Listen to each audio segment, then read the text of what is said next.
Hoje nós vamos esclarecer uma dúvida que muitas pessoas têm em relação a determinados alimentos, principalmente agora com essa onda fitness, as pessoas quererem consumirem outros alimentos a não ser os vindo de trigo ou de cereais mais conhecidos como o arroz. Então, na verdade, o que atrapalha muitas vezes um processo de emagrecimento ou num ganho de massa muscular sem ter tanto volume de gordura?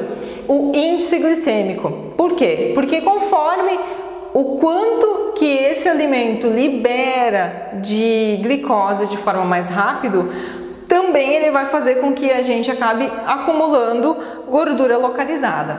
Por que isso? Porque olha só, se um alimento libera uma glicose de forma muito rápida, o nosso pâncreas precisa trabalhar mais para liberar mais insulina e, consequentemente, fazer com que essa glicose no sangue volte ao normal. Só que ela voltando ao normal, ela não vai sumir, desaparecer, evaporar no ar. Essa glicose que foi tirada da corrente sanguínea, ela vai para um outro lugar, que é em formato de triglicerídeos e se acumulando principalmente na região abdominal. O que acontece então? Dependendo do que a gente come, a gente tem um índice glicêmico maior ou menor. E isso se faz muitas vezes porque alguns alimentos têm uma quantidade maior de fibras, como no caso os integrais.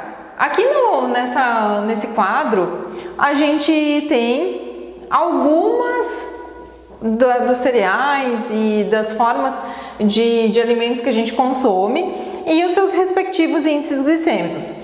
Então, tudo que for abaixo de 55 é um índice glicêmico baixo. O que isso quer dizer? Que vai aumentar pouco a nossa glicose depois de consumir. Então, por exemplo, a aveia tem um índice glicêmico de 54. O pão integral, se ele for feito com farinha 100% integral, 53. O feijão, 24.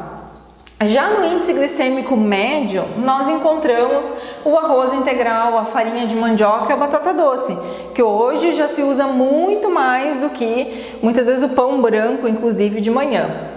Já de alto índice glicêmico, a gente tem o arroz branco, a gente tem a tapioca e o pão branco. E aí vem aquela pergunta, mas Gabriela, por que eu comendo tapioca, às vezes eu me sinto mais saciado do que comendo o pão branco? Então, o que acontece? Muitas vezes a questão está no que a gente põe para acompanhar essa tapioca. Por quê? Porque muitas vezes a gente tem aqui no Brasil a mania de usar o pão cacetinho com manteiga e café preto. O que acontece? O pão branco, o pão francês, cacetinho aqui no Rio Grande do Sul, o pão branco ele tem um índice glicêmico alto, de 75. Aí você vai só passar um pouquinho de manteiga nesse pão. Ele vai ter uma liberação super rápida da sua glicose na nossa corrente sanguínea. Já quando muitas vezes a gente come a tapioca, como é que a gente come ela? Geralmente ou colocando uma fonte de proteína junto, como ovo, queijo, frango.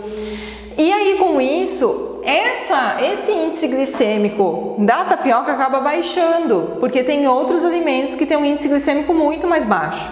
Consequentemente, a gente vai se sentir saciado por um pouco mais de tempo. E por isso que vem aquela sensação de que comer tapioca seria um pouco melhor do que comer o pão branco. E na verdade, na relação de índice glicêmico, os dois estão muito próximos. Então não varia muito. O que vai variar é que, dependendo do que você colocar de acompanhamento, isso vai se tornar menos maléfico para o seu organismo. E aí também tem as outras questões. Tem pessoas que não podem consumir alimentos com glúten, então a tapioca, a farinha de mandioca, a batata doce, o inhame são opções saudáveis.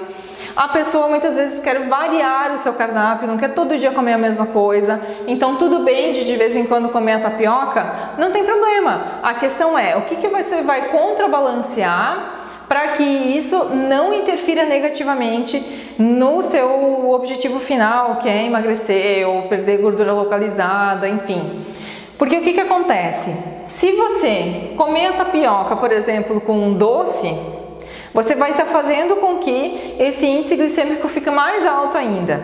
Você vai estar fazendo com a tapioca uma crepioca com um ovo e ainda colocando frango de recheio, você vai estar baixando ainda mais esse índice glicêmico.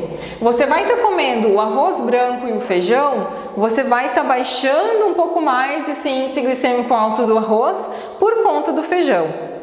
E assim, com várias outras refeições, você vai equilibrando esse índice glicêmico para que ele não fique tão alto. Para isso que você precisa consumir muitos vegetais folhosos, uma boa quantidade também de outros vegetais B, como abóbora, beterraba, que eles todos têm um índice glicêmico de médio a baixo. As frutas também, na sua grande maioria, têm um índice glicêmico de médio a baixo, mas principalmente a gente usar e abusar desses folhosos, que podem sim ser um fator muito importante para que a gente consiga maneirar, principalmente em refeições maiores, esse índice glicêmico e trazer ele mais para baixo e, consequentemente, evitar uma diabetes tipo 2, evitar a gordura localizada e evitar triglicerídeos altos.